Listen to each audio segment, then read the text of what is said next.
c'est important yow ma la déggee mooy conseil bi dafa war a àddu ci mbir moom léegi ñu ñëw ci li nga xamante ne moo di situation actuelle bi. oui parce que gis nañu ne en tout cas tandem bi vraiment séparation bi am na c'est acté ñu ngi avancé bu baax a baax gis nañ activités yi fi Pastef mené entre-temps mais également ci biir donc séparation bi en tout cas ñu ngi xalaat cohabitation peut-être mën na am wala bokk également ñu mën a yeggali liggéey bi en même temps que yenn membre ci Pastef toog fi nga xamante ni moo di ci direction yi wala yeneen yu ko aajoo en tout cas ñu bañ a démissionner si foofu sax dañuy fàttali ne am na ñoo xamante ni moom xaaruñu loolu ñu ngi tekki seen ndombal tànk di dem comme fële ca primature donc ku ci mel ni donc Ibrahima Diallo moom bind na bataaxal daal di nay démissionner fa nga xamante ni moom la ci primature bokkoon ci bureau d'information bu communication bu gouvernement bi di Big Gouv donc foofu noonu moom tam dafa évoquer cohérence politique ak loyauté yu ni xeetoo am na tam ñu posé woon acte yooyu am na ñoo xamante ni ñu ngi xaar alors réaction yooyu succédé wu ginnaaw séparation bi lan moo si sa xalaat surtout boo gisee ñi évoqué am également am cohérence. Bon, c'est beaucoup de questions très pertinentes au demeurant. Oui. On va. Je tàmbalee si fi mu mujjee après ñu ñëw ci cohabitation bi. Quand on a la chance, on est 19, je le dis, hein, je l'ai dit à une émission on m'avait invité, j'ai dit, il faut que les politiques qui sont minoritaires, qui ne sont pas les meilleurs dans ce pays, oui, qui sachent raison garder. Parce qu'on est 20 millions de Sénégalais, il me semble. Oui, exactement. Quand on a la chance de travailler pour ce pays, c'est pas de la blague. Si on est motivé que par l'intérêt du pays. C'est-à-dire, les démissions en cascade, la démission, c'est le choix libre, sans doute éclairé peut-être, de la personne, mon moteur de réfléchir. Mais là, quand on vous confie une mission qui va dans le sens, effectivement, de contribuer au développement du pays, lu la war a tax nga bàyyi ko lu sérieux la ak lu rigoureux la. Loolu laa ci bëggoon wax ce qui me revient en conséquence et très brièvement à dire il faut placer l'intérêt du pays au-dessus. Même si dañu bëgg ne cohérence politique la booy ànd ak nit da ngay dëppook moom ci ay idées ak ci gis-gis. Que je sache. Le Premier ministre moom il a eu des désaccords de fond avec le président de la République mais il a argué que c'est l'intérêt du pays qui exige qu'ils travaillent ensemble jusqu'à ce que le président le démette. Exactement. Pourquoi eux, ils suivent pas le Premier ministre dans cette dynamique? Mais c'est pas parce que tu travailles pour l'État que tu es forcément avec le président de la République. Si le président de la République se mettait à combattre toutes les personnes qui ne sont pas avec lui, mais ça c'est pas de la démocratie. La démocratie, c'est la différence d'opinion et la pluralité ak ku la neex far fu la neex. Kon yow ba ngay gis président di tekki nombal tànk ñenn ñi parce que dañoo bokkut ak moom gis-gis foofu da nga gis ne moom bàyyiwul nit ñi ci seen xel ak démocratie bu ñu war a amee ngir exprimer seeni idées malgré que ñi ngi liggéey ci wetam. Madame man xam nga un homme fort yow da nga war a yow d'abord da ngaa war a liggéey pour dëkk bi parce que constitution bi dafa permettre aux gens de choisir librement leur appartenance politique nit warulaa mën a forcer ne la par force ci man ngay nekk. Exactement. Parce que le président de la République ak ku mu mënta doon parce qu'il faut qu'on reste sur les principes généraux. Le président de la République il a un mandat déterminé par le temps. Bu nekkee moom ku mu ñëw moom da lay imposer ngeen ànd. waa kon xanaa kon rek éternel recommencement mooy am sur les. En vérité il y a des postes politiques on peut être d'accord mais man dama ne buñ la dénkee li nga xamante ni am na jeexital bu am solo ci vie wu askan wi. Avant de démissionner il faut bien réfléchir et bien le motiver. Il faut bien le motiver parce que aujourd'hui toutes ces personnes-là demain est-ce que elles pourront revenir et travailler si elles ne peuvent travailler qu'avec leur leader. Est-ce que kon ëllëg même seen leader bu nekkul à la tête de l'État ñoom dinañu mën a continuer liggéey pour dëkk bi. C'est différent nit mën nga def sa politique nga far fi nga far mais ngay liggéeyal état bi. même su fekkee nag politique bi taxoon ñu jóg comme su mel ni poste yu mel ni primature fii nag dina jafe. poste tax warul tax nit di jug di politique. mais primature pas poste bi mais primature ki nga doon liggéeyal am na vision bu ngeen bokk. y a un nouveau ministre boo xamante ni ñëw na en tout cas peut-être mun na ñëw ak équipe am indi neneen noo xamante ni gis na noonu la ñu doxee est-ce que du problème bi foofu dina nekk ndax facilité bi tax liggéey bi mën a am dina mën a. mais madame léegi je vais vous poser parce que vous posez des questions très intéressantes auxquelles le public va répondre je vous pose une question si à chaque fois qu'un premier ministre est démis et se démet ou est démis automatiquement toutes les personnes qui étaient avec ce premier ministre ou ce ministre partent avec lui mais on sera dans un éternel recommencement. mais situation bi nag monsieur Sy dafa bokkul. situation bi am. J'ai entendu le premier ministre il a dit quelque chose de très clair. Oui. Il a demandé au DG à ses DG parce que moi j'écoute il a dit à ses DG que c'est à eux de réfléchir et de voir ce qu'ils vont faire parce que si tous les parce que le premier ministre il pense au pays. Oui. Il pense au pays. Parce que bu ñu il a dit que si tout le monde démissionne ça mais lui il pense au pays. Oui. Parce que le premier ministre et le président de la République ils ont un problème à la base politique. Vous voyez? Oui.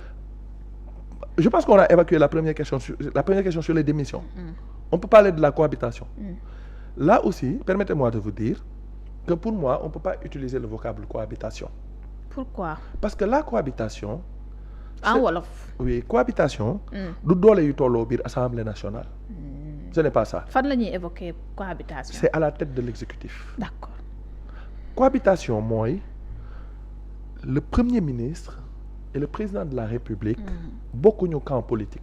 D'accord. Et ils sont obligés de cohabiter au sommet de l'État. Cohabitation lu ko lenn am na lu ko mën a indi mooy que l'opposition gagne l'élection législative bu boobaa président de la République dafay obligé choisir un premier ministre de l'opposition parce que le peuple étant le seul souverain a lancé un signal fort. Pourquoi je dis que la cohabitation me gêne ici? Parce que il faut qu'on fasse, le premier ministre l'a fait, c'était intéressant, j'ai apprécié. Oui. Il faut qu'on fasse du droit à comparer et que historiquement on replace les mots dans leur sens et dans leur contexte. Cohabitation France lañ ko njëkk lañ ko gis. Première cohabitation bu am mu ngi amoon diggante François Mitterrand ak Jacques Chirac. Beneen bi am François Mitterrand ak Balladur, beneen bi Chirac ak Jospin. Dinaa la ñëw ci fin bi nan la France def ba dindi ba def tout ba cohabitation bañ a am. Mais xam nga lu tax France cohabitation mën a am parce que le régime est par essence parlementaire. Le général de Gaulle bi ñu koy fal en 1958 dañ ko fal les députés ñoo ko fal mu dem 62 def une réforme constitutionnelle permettre l'élection du président de la République au suffrage universel direct. Loolu def la France un régime hybride. Mais pourquoi man la France est un régime parlementaire à la base parce que de par la constitution elle-même le premier ministre a des pouvoirs forts. Le premier ministre c'est lui qui détermine et conduit, le gouvernement détermine, article 20 de la constitution française, le premier ministre détermine, le gouvernement détermine et conduit la politique de la nation. Au Sénégal le premier ministre France donc wax naa la ne moom mooy déterminer et conduire la politique de la nation. Oui. Ce qui fait que bu opposition bi gagné élection législative bu premier ministre bi ñëwee moom mooy déterminer et conduire la politique de la nation. Sénégal quelle que soit la configuration buy mënta am le président de la République c'est lui qui détermine la politique de la nation qui est conduite par le gouvernement. Exactement. Mais foofu aussi il faut nga xam historiquement lu tax loolu. Parce que Sénégal en 1960 dafa def un régime parlementaire avec ce qu'on appelle un bicéphalisme de l'exécutif, un exécutif à deux têtes. Mamadou Dia Senghor. Mamadou Dia il a géré la politique intérieure, Senghor les affaires étrangères, la diplomatie, tout ça. Quand il y a eu un problème, qu'est-ce que Senghor a fait? Il a fait un régime présidentiel. Il a concentré tous les pouvoirs entre ses mains mieux. Il a gouverné le pays 7 ans sans premier ministre. Et d'ailleurs, c'est aussi un élément marqueur qui montre que cohabitation dañ koy wax au Sénégal, mais ce pays-là, tous les présidents de la République, à l'exception de Macky Sall, ils ont gouverné sans premier ministre. À l'exception d'Abdoulaye Wade, ils ont gouverné sans premier ministre. Mais cohabitation, c'est un premier ministre et un président de la République. d'habitude loolu lañ doon gis. oui c'est ça maintenant sànq maa ngi lay wax ni bu ñu ñaan yàlla egg ci niveau cohabitation parce que xam nga dëkk yi nga xam ne dañoo subir cohabitation xam nga lu ñu def. dañoo def de sorte que dootuñu amati cohabitation. France dañoo subir ñetti cohabitation tous les acteurs politiques se sont accordés pour dire que période boobu dafa amoon un ralentissement du travail le travail ne se faisait pas bien. Et que effectivement le clivage faisait que y avait trop de goulot d'étranglement de blocage. oui ñu dindi le septennat indi le quinquennat c'est-à-dire président français bi ñuy fal au mois de mai 2027 mai au mois de mars wala mai le 3 juin moins de un mois dañuy organiser élection législative xam nga loolu pour lan la pour lan la woon. pour lui permettre d'avoir une majorité parlementaire pour éviter la cohabitation moo tax ñu changer même seen système bi Sénégal ñu amaat beneen particularité mooy Ousmane Sonko a été très puissant quand il a fait une liste dirigé ko gagné ko oui mais en aucune manière ñoom ñaar bu ñuy Pastef bi muy dem élection Pastef n'était pas un parti d'opposition Pastef travaillait aussi pour avoir une majorité pour appuyer le président de la République il ne faut pas dévoyer ça parce que c'est ça la vérité élection législative yi est-ce que dañoo doon wax ni Pastef majorité bu muy am pour lan la woon exactement pour permettre au président de la République de gouverner sans problème. exactement. Il faut pas dévoyer ça. Pour moi, il n'y a pas de cohabitation. Mais quand je vous dis ça, c'est pour anticiper et vous dire que cette majorité-là ne doit pas, et le Premier ministre, je crois, l'a dit plusieurs fois, ne doit pas servir à bloquer le président de la République. wax nañ ko nee na dinañ fa jouer rôle bi xool li nga xamante ni moom lañ fa war a indi saytu ko. waaw mooy yoon. jouer rôle tamit contrôle contre également su ko jaree.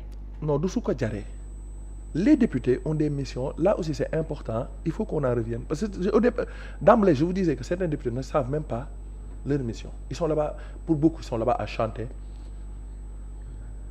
le député représente le peuple et pour ce faire il a l'immunité parlementaire qui lui permet même d'avoir un certain ton mais dans le respect de dire ce qu'il doit dire et d'entrer là où il veut entrer ce député-là il est protégé ce député est protégé parce que il vote les lois il fait ce qu'on appelle le suivi évaluation et contrôle du travail parlementaire ce qui fait madame que député moo war a gën a ay ministre xam nga boo xoolee dans les pays développés parlement bi c'est des anciens ministres et des anciens présidents de la République qui reviennent François Hollande il est député hein xam nga kooku du taxaw du am complexe devant personne c'est un ancien chef d'État parce que le député il faut qu'il ait une expérience avérée une expérience réelle parce que le député il contrôle le travail gouvernemental waa léegi yow ki ngay contrôler xanaa yaa ko war a ëpp ay compétences sax non logique pour logique. c'est normal kii ñëw pour yow contrôler ndax li ngay def baax na wala baaxul. waa kooku noonu kii ñëw parce que il faut qu'on parle de logique simple kii ñëw di la contrôler xanaa war na xam li muy contrôler war na la ci ëpp xam-xam tuuti sax cela appelle à une autre lecture il faut qu'on change le mode d'investiture. léegi président nan la mën a def tey ba mën a liggéey ak carrément Ousmane Sonko ki jiite majorité bi tey ñu wax ko moo yore majorité bi. oui être en même temps président de l'Assemblée nationale. déggewuñu ci ay kàddu carrément feeñ na mais tey président de la République naka la war a def ndax dafa war di diisoog ñoom ci dialogue wala boog ban approche la war a am. ak ñi nga xamante ni ñoom ñoo di parlement bi pour que ces politiques mu mën ko dérouler comme ni mu bëggee. non mais ces politiques le président de la République encore on peut faire tomber son gouvernement mais on peut pas l'empêcher fondamentalement si on lit la Constitution et tous les pouvoirs du président parce que le président de la République il peut agir la majeure partie du temps par décret Vous voyez, c'est pour cela que je vous dis que dans le régime, sans que je n'ai pas complété, c'est pour ça que je disais que dans notre régime politique, il est difficile de parler de cohabitation. Parce que déjà, cohabitation, c'est au sommet de l'État, c'est pas parce qu'il y a des députés qui sont à force égale à l'Assemblée nationale ou que l'on mène une cohabitation. Mais en l'espèce, actuellement, le président de la République, il a choisi un premier ministre, il a une logique beaucoup dictée. Pour revenir à ce que vous dites, là, c'est les Sénégalais qui vont tester la maturité et la responsabilité des hommes politiques. Parce qu'il n'est pas dit que forcément, parce que beaucoup de cas, ici, on est en face d'une situation très intéressante où ce qui doit li nga xam ne moo war a prévaloir c'est l'intérêt du pays et que dañuy xool les forces en présence comment ils vont effectivement s'aligner tey bu nekkee la majorité qui est à l'Assemblée nationale est dans une logique systématique de bloquer c'est assez risque et péril d'abord président mën na dissoudre l'Assemblée décembre premier élément deuxième élément quand tu es dans une logique de bloquer et de bloquer et de bloquer l'argumentaire de campagne sera encore biaisé mais sera simple il faut pas donner la majorité à ce groupe-là nonobstant même le profil des candidats donc ça c'est inintéressant pour le pays d'abord beneen bi mooy le président de la République moom aussi on va le voir à l'œuvre comment il va gérer avec effectivement une assemblée qui ne lui est pas totalement acquise. Selon vous nan la war a gérer c'était ça ma question. Je vous ai dit. Oui. Il faut le sens des responsabilités moom dafa war a def lu mu war a def il envoie à l'Assemblée nationale la preuve quand il s'est agi de la modification du code électoral unilatéralement faite par les députés du PASTEF le code électoral a été modifié unilatéralement par ces députés-là au mépris du consensus et des pratiques qui ont sauvé ce pays depuis 92. Le président a demandé une seconde lecture, les députés l'ont fait, là aussi de façon vraiment fast-track, alors que c'est des questions qui requièrent de faire attention, de prendre, d'anticiper les conséquences. Mais yoon may na leen ko ñu defoon ko procédure d'urgence loolu yoon may na leen ko ñu nangul leen ko. Non madame, vous savez, en démocratie, oui, la démocratie s'apprécie mieux quand on écoute les minorités. C'est cela la démocratie. C'est pas la loi du plus fort. C'est pas parce que la loi te permet une chose qu'on en use et on en gis nga loi. Mais on est en politique aussi au-delà de tout ça. La politique est ak même su fekkee sax ñoom écarté nañ yooyu que ni c'est pour tout le monde mais buñ leen ko mayee dañ koy jël parce que des législatures se sont succédées te gis nañu majorité yi nan leen ko doon doxalee lan moo tax ñu mën ko nangul fii après ñu bañal ko. su ma sukkandikoo selon ni nga waxee que dañu war a déglu minorité bi avant d'agir aussi. Vous savez l'ancien gouvernement. L'ancienne équipe dirigée par le président ils avaient l'habitude de dire force restera à la loi. Force restera à la loi xam nga dama lay wax benn affaire. pour ku jàng droit jàng xam loi ak yoon di nga ko moytu parce que yoon dafa diis il faut humaniser les choses je dis simplement ce n'est pas parce que on a la majorité mécanique qu'on fait passer ce que l'on veut et il s'agissait parce qu'on est en train de dévier mais c'est important il s'agissait de changer les règles du jeu. Quand on change les règles du jeu, c'est toutes les parties qui doivent être présentes. Madame, vous savez. C'était une parenthèse. Oui, c'est important. Mais pour revenir à ce que je disais, le président de la République, il a demandé aux députés de faire le travail. Ils l'ont fait. mu waxtaan ak ñoom wala gis nga. mais dialogué ñu communiquer pour que quand même hostilité bañ a dugg seen diggante. xam nga là aussi je l'ai écrit dans mes livres. Et je l'ai dit dans beaucoup de plateaux. wax naa ko ci plateau yu bëri. démocratie Sénégal dañoo jàpp ni pays bu mag la pays démocratique bu mag la. man sax def naa benn erreur ci sama livre présidentiel 2024 au Sénégal échec et mat quand je disais que bi may wax ni nous avons une démocratie rayonnante parce que la démocratie du alternance. du parce que changé nañu le personnel politique. dindi nañu député yi loolu effectivement point bu am solo la ci démocratie mais xam nga madame démocratie lan la. oui. démocratie c'est le dialogue des institutions. ok daf ci bokk.